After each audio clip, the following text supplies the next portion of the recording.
even in the history in UK, in the books, they are not told. The kids are not told the things that they did wrong. Namaste. Apka swagata. Welcome to Reactor File. I'm Tharoor and he is Carl. And today we are going to be reacting to another Reacto quest. This one for the Does Britain Owe Reparations lecture from Dr. Shashi Tharoor, MP. I can only assume what this is going to be about. I think people really enjoy my input on controversial topics, so I'm sure we're going to get a lot of really exciting comments about this. Yep. Just so everybody is very clear about this before we go into it, I have no recent Anglo ancestry of any kind. My ancestors came from my English ancestors came to the States in like the 16th century. So I am not emotionally invested in any of this. People seem to think like, oh, this white guy, he loves Britain. I don't have any connection to the United Kingdom. All right, so just disclaimer, okay? Disclaimer right there. Yes, so let's get started. I'm really excited about this controversial content.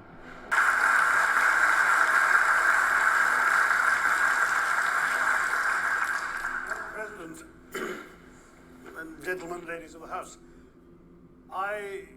standing here with 8 minutes in my hands and at this venerable and rather magnificent institution, I was going to assure you that I belong to the Henry VIII School of Public Speaking, that as Henry VIII said to his wives, I shall not keep you long. But now finding myself the 7th speaker out of 8 in what must already seem a rather long evening to you, I rather feel like Henry VIII's last wife. I more or less know what's expected of me, but I'm not sure how to do it any differently. Jesus Christ. Perhaps what I should do is really try and pay attention to the arguments that were advanced by the opposition today. We had, for example, Sir Richard Ottery suggesting, challenging the very idea that it could be argued that the economic situation of the colonies was actually worsened by the experience of British colonialism. Well, I stand to offer you the Indian example, Sir Richard. India's share of the world economy when Britain arrived on its shores was 23%. By the time the British left, it was down to below 4%. Why? Simply because India had been governed for the benefit of Britain. Britain's rise for 200 years was financed by its depredations in India. In fact, Britain's industrial revolution was actually premised upon the deindustrialization of India. The handloom weavers, for example, famed across the world, whose products were exported around the world, Britain came right in. There were actually these weavers making fine muslin, light as woven air, it was said. And Britain came right in, smashed their thumbs, broke their looms, imposed tariffs and duties on their cloth and products, and started, of course, taking the raw materials from India and shipping back manufactured cloth, flooding the world's markets with what became the products of the dark and satanic mills of Victorian England. That meant that the weavers in India became beggars, and India went from being a world-famous exporter of finished cloth into an importer, went from having 27% of world trade to less than 2%. Meanwhile, colonialists like Robert Clive bought their rotten boroughs in England on the proceeds of their loot in India, while taking the Hindi word loot into their dictionaries as well as their habits.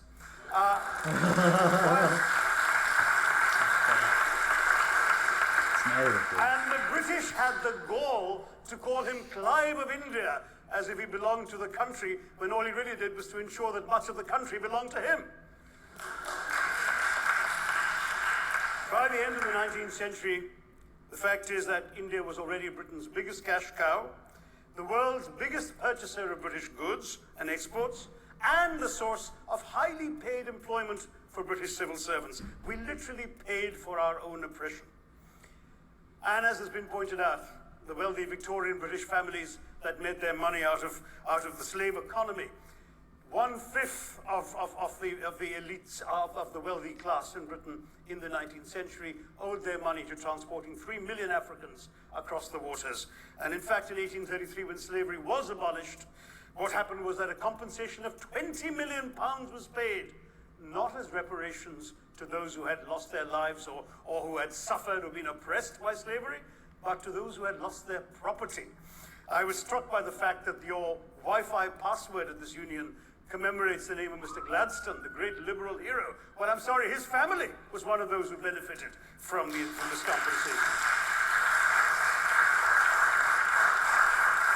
Staying with India, between 15 and 29 million Indians died of starvation in British-induced famines. The most famous example, of course, was the Great Bengal Famine during the Second World War, when 4 million people died because Winston Churchill deliberately, as a matter of written militant policy, proceeded to divert essential supplies from civilians in Bengal to sturdy Tommies and Europeans as reserve stockpiles. He said that the starvation of anyway underfed Bengalis mattered much less than that of sturdy Greeks. This is Churchill's actual quote. And when conscience-stricken British officials wrote to him, pointing out that people were dying because of this decision, he peevishly wrote in the margins of the file, "Why hasn't Gandhi died yet?" So all notions that the British were trying to do their colonial enterprise out of enlightened despotism to try and bring the benefits of colonialism and civilization to the benighted heathen. I'm sorry, Churchill's conduct in 43 simply one example of many that gave a lie to this myth. As others have said on the proposition, violence and racism were the reality of the colonial experience.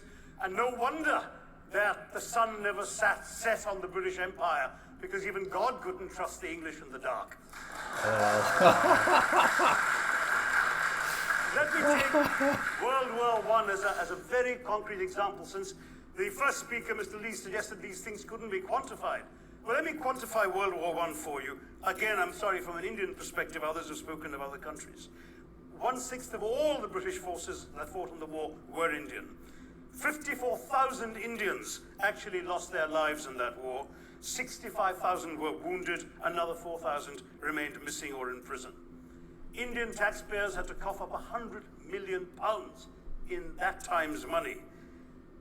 India supplied 70 million rounds of ammunition, 600,000 rifles and machine guns, 42 million garments were stitched and sent out of India, and 1.3 million Indian personnel served in this war. I know all this because, of course, the commemoration of the centenary has just taken place. But not just that, India had to supply 173,000 animals, 370 million tons of supplies, and in the end, the total value of everything that was taken out of India, India, by the way, suffering from recession at that time and poverty and hunger, was, in today's money, £8 billion. You want quantification? It's available. Second World War, it was even worse, 2.5 million Indians in uniform. I won't belabor the point, but of Britain's total war debt of £3 billion, in 1945 money, 1.25 billion was owed to India and never actually paid. Somebody mentioned Scotland. Well, the fact is that colonialism actually cemented your union with Scotland. You know, the Scots had actually tried to send colonies out before 1707. They'd all failed, I'm sorry to say. But then, of course, came union, and India was available, and there you had a disproportionate employment of Scots. I'm sorry, Mr. Mackenzie has to speak after me. Engaged in this colonial enterprise as soldiers, as merchants, as agents, as employees, and the earnings from India is what brought prosperity to Scotland, even pulled Scotland out of poverty. Now that India is no longer there, no wonder the bonds are loosening. Now, we've heard other arguments on this side. There's been a mention of the railways. Well, let me tell you, first of all, as my colleague, the Jamaican High Commissioner, has pointed out, railways and roads were really built to serve British interests and not those of the local people. But I might add that many countries have built railways and roads without having had to be colonized in order to do so.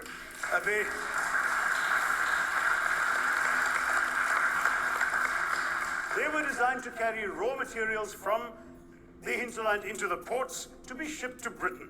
And the fact is that the Indian or Jamaican or other colonial public, their needs were incidental.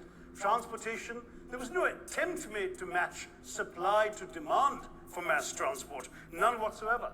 Instead, in fact, the Indian railways were built with massive incentives offered by Britain to British investors, guaranteed out of Indian taxes paid by Indians, with the result that you actually had 1 mile of Indian railway costing twice what it cost to build the same mile in Canada or Australia, because there was so much money being paid in extravagant returns. Britain made all the profits, controlled the technology, supplied all the equipment, and absolutely all these benefits came as private enterprise, British private enterprise, at public risk, Indian public risk. That was the railways as an accomplishment. We're hearing about aid. I think it was again, Sir Richard Ottaway mentioned British aid to India. Well, let me just point out that British aid to India is about 0.4% of India's GDP. The government of India actually spends more on fertilizer subsidies, which might be an appropriate metaphor for that argument. If I may point out as well.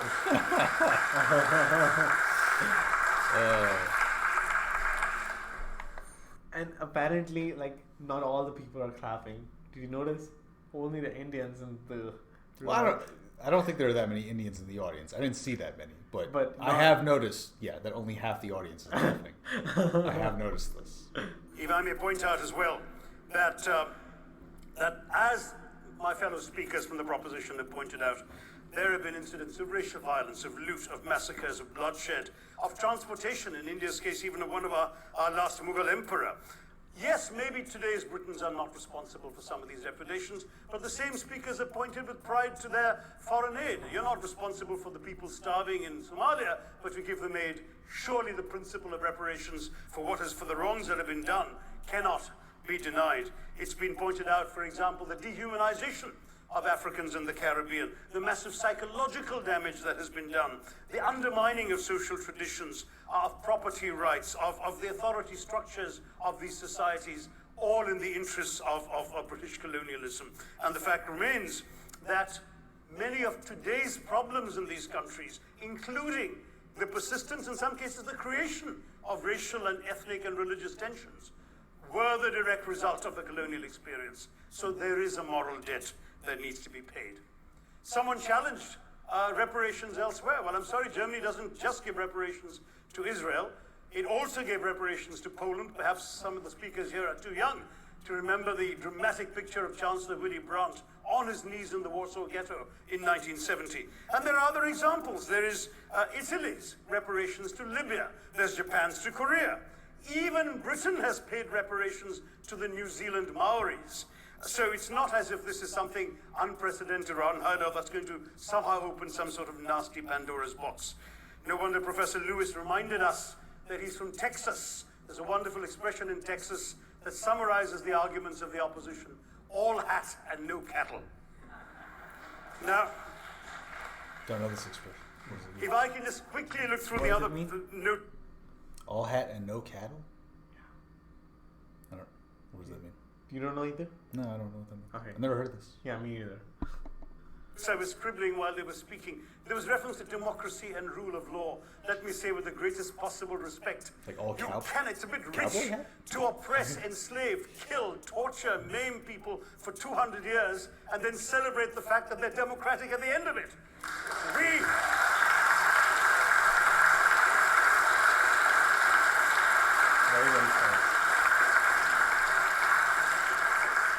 We were denied democracy, sir. We had to snatch it, seize it from you.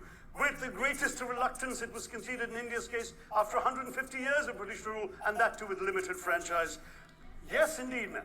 The opposition spoke quite highly of Greek and Athenian democracy on which the West should pride itself, and spoke of liberty and equality in that same name. The Athenian democracy was only functioning because of the slave societies on which it was built. That's the nature of colonization. All right, I don't think that needs contradiction, not from me at any rate. But if I may just point out, I think the arguments made by a couple of the speakers, the first speaker, Mr. Lee in particular, conceded all the evil atrocities of colonialism, but essentially suggested that reparations won't really help. They won't help the right people. They'll be used as a propaganda tool. They'll embolden people like Mr. Mugabe. It's always nice how in the old days, I'm sorry to say that the people of the Caribbean used to frighten their children into behaving and sleeping by saying Sir Francis Drake would come after them. That was a legacy of that. Now it's Mugabe will be there. So this is the new sort of Sir Francis Drake of our times. The fact is very simply, sir, that we are not talking about reparations as a tool to empower anybody. They're a tool for you to atone for the wrongs that have been done. And I am quite prepared to accept the proposition that you can't evaluate, put a monetary sum on the kinds of horrors people have suffered. Certainly no amount of money can expiate the loss of a loved one, as somebody pointed out there. You're not going to be able to figure out an exact amount, but the principle is what matters. The fact is that to speak blithely of sacrifices on both sides, as an analogy was used here, a burglar comes into your house, ransacks the place, stubs his toe, and you say, well, there was a sacrifice on both sides. That, I'm sorry to say, is not an acceptable argument. The truth is that we are not arguing specifically that vast sums of money need to be paid. The proposition before this House is the principle of owing reparations, not the fine points of how much is owed, to whom it should be paid. The question is there a debt? Does Britain owe reparations? As far as I'm concerned, the ability to acknowledge a wrong that has been done, to simply say sorry, will go a far, far, far longer way than some percentage of GDP in the form of aid. What is required, it seems to me, is accepting the principle that reparations are owed. Personally, I'd be quite happy if it was £1 a year for the next 200 years after the last 200 years of Britain and India. Thank you very much, Madam President. Wow.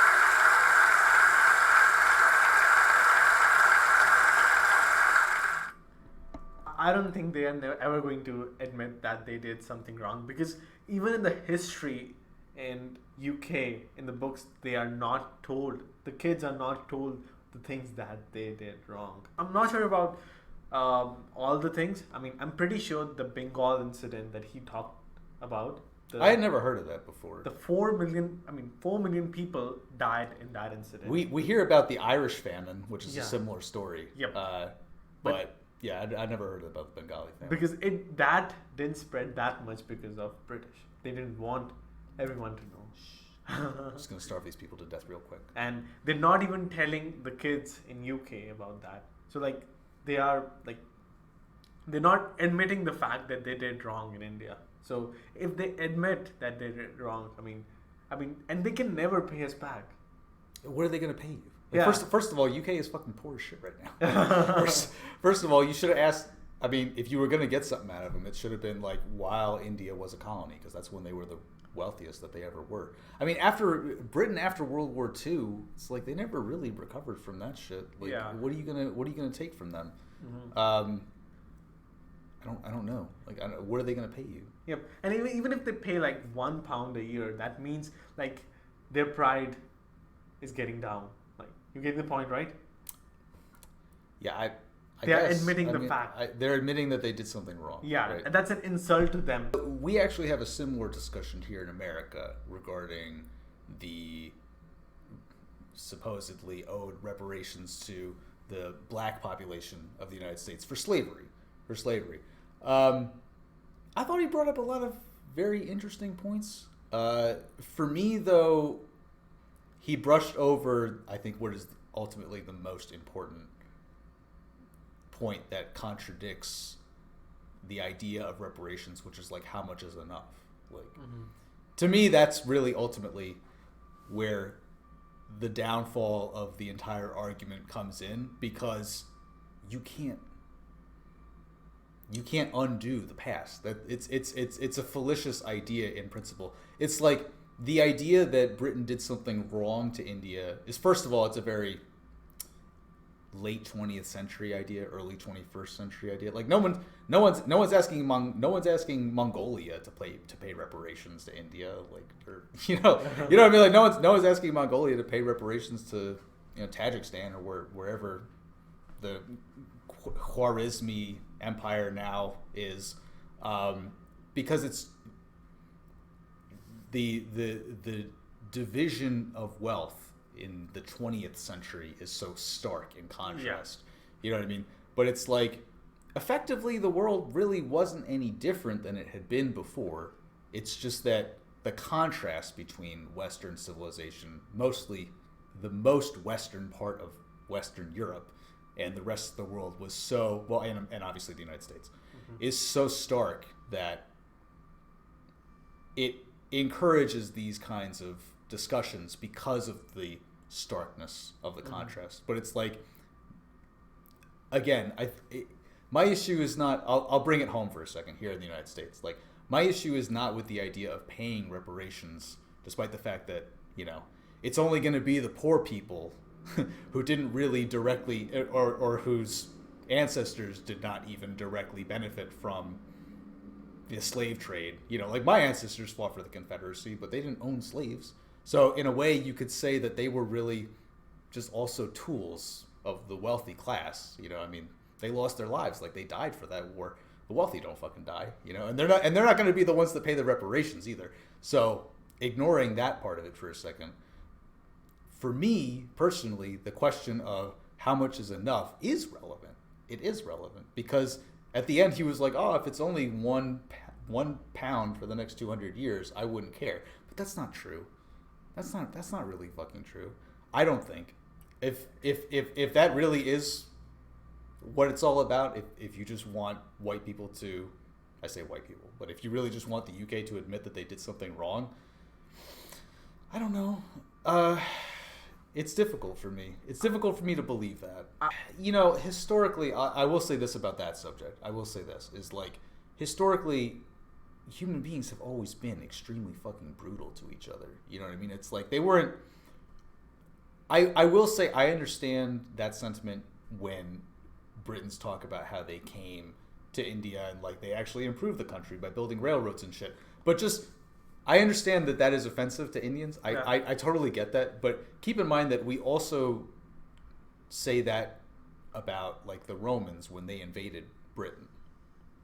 So this may not be common knowledge in India. So I'll just go ahead and briefly describe what happened.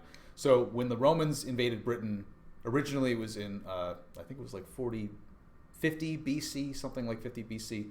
And then they went back in like 20 AD and reconquered them, and it's like they were fucking brutal. I mean, they fucking murdered all of them. They destroyed their religion, basically. I mean, they eradicated the population and subdued them. They were basically slaves for a very long time. This happened in Gaul too, the Celts, so modern day France and the UK, and they were fucking brutal. But when we look back on the Roman occupation of Celtic Western Europe, we think of it in many ways as like, oh, but they also brought civilization. Like, they brought clean water, they brought the aqueducts, they brought stone roads. I mean, they weren't railroads, but they were still much better than what they had. And this is part of the heritage of Western European nations, is this idea of sympathizing with the conquerors rather than the conquered. So most modern day Britons are not Italian. Or I mean, they're not Italian, they're not Romans, you know, they're the descendants of the people who were conquered, but they sympathize with the conqueror, even of their own ancestors, partially because now they are on the side of quote unquote civilization, you know. And to be fair, there was a lot of barbarous elements to Britain society, Celtic Britain society, like human sacrificing and all kinds of bizarre polygamous practices and all kinds of crazy shit that you wouldn't want in your country. You know, it wasn't like a great place to live before the Romans came. So all I'm trying to say is, like, try not to take, as an Indian person, try not to take that personally, because that is also part of the way they interpret their own history. You know, it's like they sympathize with the conquerors. They sympathize with the conquerors of their own ancestors. Mm-hmm. So it's not purely about white and brown. Mm-hmm. Like, it's a matter of civilization versus barbarism. You know, it's a civilization versus savagery. Mm-hmm. Is it easy to look at that history and be like, well, Britain owes India something because they took over and they completely manipulated the country for their own selfish purposes? Yeah, of course it's easy to say that in hindsight. Yeah, I mean, of course, because that's exactly what was happening. It's only with modern morality that you have to like go back and be like, well, maybe that wasn't such a good thing that, the ancestors did. But what I would encourage people to, first of all, I think it's totally a troll conversation in general, this idea of reparations, because you can't. There is no number. Like, it's really mostly about pride, I think. Yeah. I really think the entire conversation is mostly about pride. But what I find disingenuous about it is that pride is a subjective experience. You can feel pride. I can feel pride. Can America or England feel pride? That's a human emotion. It doesn't exist. A country cannot be proud of itself. It's the people. It's the individual people who feel proud. Yeah. So it's like the idea that you can convince England to apologize is somewhat fallacious. Like, if you talk to one, now this is part of Carl's philosophy. Okay, this is a liberal philosophy, but it's like if you can talk to one person and convince them, like, maybe it wasn't like such a good idea for what maybe colonization as an idea is wrong. I think most people would agree with that. I think most people would say, like, yeah, England should not go back into India and fuck it up and take over again. That would be bad. I think most people will agree with that. Yeah. But when you try to convince England as a country to apologize and feel shame, like, you have to understand, at least from my perspective, that a country is not a real thing. Like, it's not a country cannot feel sorry. A country cannot feel proud. It's just history. It's just something that happened. So, like, I see where you're coming from. I see where the argument is coming from. And he's very well spoken and he's very smart. But those are the two things for me. Number one, there's nothing you could pay. And number two, a country can't feel sorry. So if the entire conversation is about whether or not colonization is bad, I think that's a much easier conversation to have. I think that's a much easier, yeah. But Tell at the me your same, thoughts. yeah, but at the same time, if England pays back, something, let's say £1 a year, like, that means they admitted that they did something wrong. So every person, every kid in England will know that they have done something wrong. So they will never take the step to do similar mistake in future. That makes sense, right? That's about pride, but that's also about teaching every individual. It's yeah. I mean, I understand vaguely. The idea is that you want every British person to have some sense of shame about something that the country did. But this goes back exactly to what I said earlier. Yeah. Which is like, I think if you talk to most British children and said, hey, look at all these horrible things that happened during the British colonization, I don't think most people are going to deny that it was like largely horrible. But of course, history is gray, of course famine is bad and all kinds of terrible shit happens. But it's like, there's also, I think, some argument to be made for the fact that, like, that focus of resources, and I know it was stolen from India. I mean, you can make the argument stolen, but let's just agree that it was stolen. That focus of resources into Great Britain, I think, that changed the world. The fact that the entire world speaks English has been a huge... the fact that India has this access to English, it's like, there are good and bad things that happen. But it's like, but that's not, look, because I think that conversation is going to go nowhere. I don't think that that conversation will literally go on forever, and it always has, and it's never going to go away. So it's like, why argue about it, I think. But more importantly is, like, I honestly think that the idea of, like, getting Britain to pay reparations is all about pride. It's all about pride. Yeah, it's all about pride. And it's like people who I think it would be disingenuous to blanket everybody who thinks reparations is a good idea with one brush. Like, to paint them all with one brush. I think for a lot of people that talk about it, it is about money. I do think that. Obviously it's not for this guy, but this is just one very smart person who obviously understands that the money, first of all, England is not that rich. Compared to India, I don't know. I don't know what the GDP ratio is there, but I'd say it's probably about the same. But maybe not PPP, but GDP. The idea that it's about instilling in British children a sense of personal shame for the actions of the country. I mean, if you think about it, in a way, it's like it's really just about instilling shame, but it's like, what is the point of that? Like, what is the point of making them feel ashamed? Is it because you're worried that it'll happen again? Is that the idea? Or is it just that you want to hurt them? Is it just that you want to hurt them emotionally? I mean, if you prove that to the world, then there's a possibility that people will learn that they did mistakes, so they will never do it again, because that insults the country and also each and every individual. Makes sense, right? The world knows that UK did the mistake, so no one will ever think of doing it again.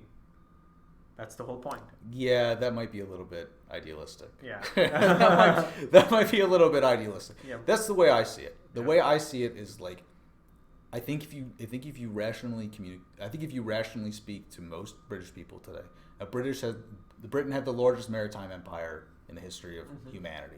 But I think if you talk to most British people today, they would agree that maybe this isn't true, because I don't know many British people, but it would just be my impression is like they would mostly agree that colonization is bad. Is that really what it's all about? No. Is it really all about just whether or not British people think that colonizing other countries is a bad idea? No, it's not just about that. It's about pride and proving. I mean, I think this conversation is never going to get over this way. Yep. I think this conversation is a microcosm of the entire conversation on reparations. Yep. It's like, what is it really about? Is it ever really going to be over? No, I think it's just trolling. Yeah. It's just people fucking trolling each other. So that's pretty much it for today. Thank you so much for watching. Please don't forget to subscribe, and we will see you guys in the next one. Namaste. Goodbye.